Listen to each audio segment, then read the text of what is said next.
Magapadayon subong adlaw ang serye sang civilian military exercises sa Iloilo agud masiguro ang kandaan kay ikasarang sang probinsya sa pagsabat sa mga civilian spillover situations nga mahimo magaling sa mga senaryo sang territorial defense.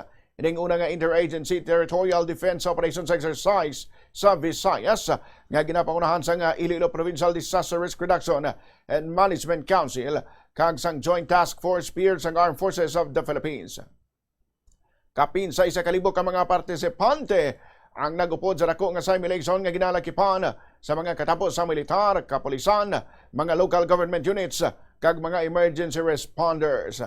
Kahapon ginbuksan ini sa Banwasang Miagao kung sa di nagpatigayon ang otoridad sang civilian spillover management exercise kag missile attack response simulation.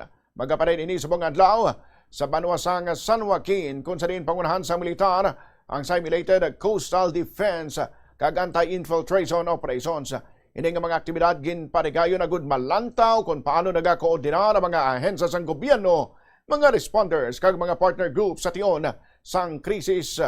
Ginatilawan man sini ang mga sistema para sa pagdumalas ang pag-evacuate sa mga pumuluyo, humanitarian assistance, public safety, mga medical emergencies, kag logistical operations. Sunod kay Major General Michael Samson, ang commander sang 3rd Infantry Division sang Philippine Army, tuman ka importante ining aktibidad para sa pagpaligon sa ikasarang sang nagkalaylain nga mga ahensya agud mapangapina ng teritoryo sang Pilipinas.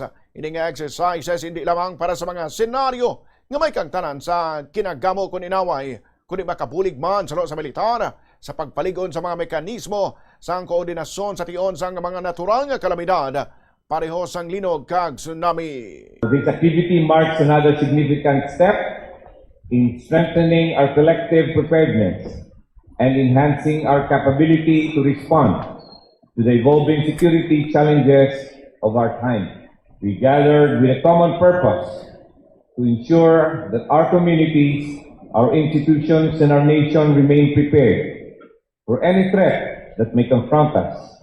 While territorial defense is often associated with military operations, we recognize that safeguarding our nation is not the responsibility of the armed forces alone. National security requires a whole-of-government approach, one that harnesses the strength, resources, and expertise of every government instrumentality, and it demands unity of effort and shared responsibility among all stakeholders. Si Major General Michael Samson.